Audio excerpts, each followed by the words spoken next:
Alright, well, it's Monday morning, so I'm on my way to work. Monday mornings are always hard for me because, like, I've spent my whole weekend with Boo, my baby, Charlie, and I think to myself, I wish I could just stay with him all the time. Because, I don't know, like, it's almost like bursting my bubble. Here I am with him and all loving and everything like that, and then I have to stop. I have to stop being with him and I have to go to work. Ugh. But then I try to remind myself of what I do for a living.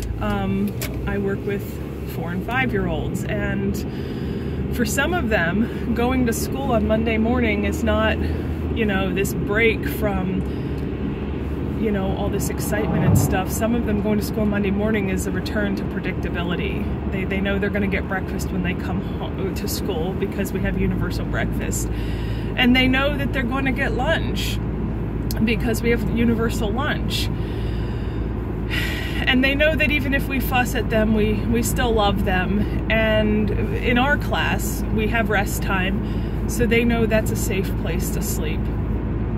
And I don't like to make judgments or anything like that, but I do want to, I'm aware that some of these children's lives at home are not so predictable, and sometimes maybe they don't feel safe. I try to remind myself that they don't really have a lot of control over their lives. They have slightly more control than Charlie does in that they can talk.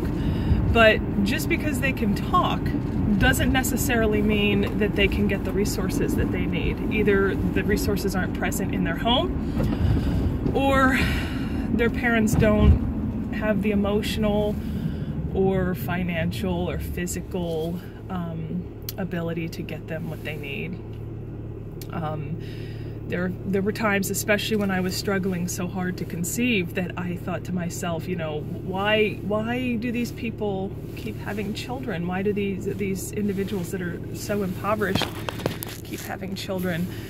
I don't spend energy on that anymore. It's not my place to say or judge, and if I want to be in a place where people are less judgy of me, I need to be less judgy of them.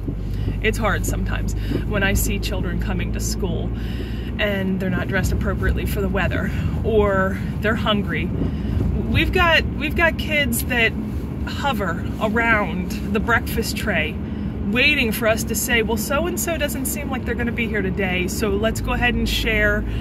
Let's do the share tray now. And it's hard because they're so hungry, and the teacher in my classroom and I will actually pull snacks out that we have, like dry cereal that we use for emergency snacks and stuff. We'll feed it to them. Goldfish, it's a real thing. And these are the things that I try to remind myself of when I'm on my way to work. I look at Charlie and I say, Boo, I wish I could be with you. I really do. I wish I could just stay with you all the time, because it kills me after everything I went through to have you that I'm missing moments of your life. And sometimes I come home at the end of work and it feels like the best moments of his day are gone, and he's cranky and he's frustrated because it's late and I don't get those best moments with him. But I try to remind myself, you are loved. And you have resources. I make sure you have them, and you really don't want for anything. So I need to take this piece of myself to work with me, and I need to share it with kids that come to school, and they need this. They need me to love them.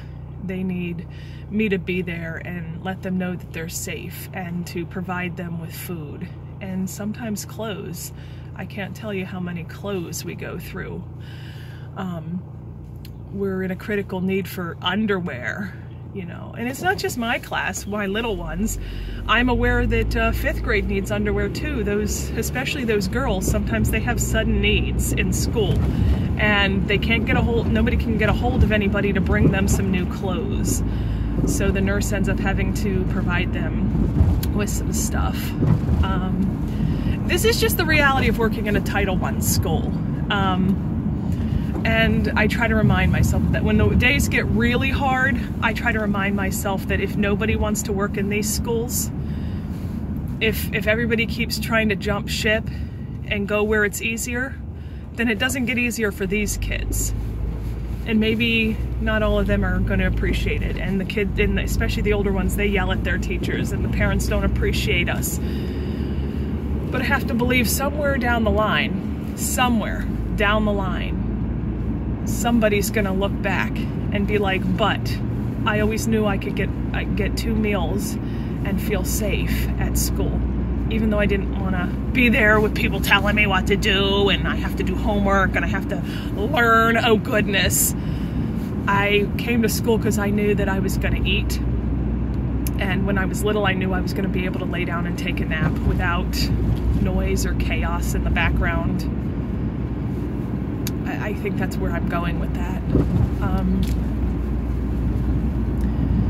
Do I think I'll do it forever? I don't know, because there is that concern of work-life balance. I want to give of myself to my community, but I don't want to look back and be like I was so busy giving of myself that I didn't leave enough for Charlie. But right now, this is where I am, and I'm thankful. I'm thankful for the steady income, and I'm thankful for the really great insurance I have, which came in very handy because a couple of days ago, Charlie got sick, and I took him to the doctor. And by the time I took him to the doctor, they said take him to the hospital, and he ended up spending the night in the hospital, which was really scary. But I wouldn't have had the resources to take care of him if I wasn't here taking care of other people's kids and getting paid for it and helping these families in my community. So I'm driving up the road now, heading to my school. I'm almost there. And so I'm getting ready to have to say goodbye. I guess I'm gonna leave it with, it really hurts sometimes to have to leave your children. But if you feel like you're making an impact in your community and you feel like you do good work, it does make it easier. It really does. So I'm getting ready to pass the entrance to my school. So I do need to go ahead and get off here. So until next time, and you know what, I think there will be a next time. I don't care if I only have like 10 followers. This is very cathartic. All right, see you next time.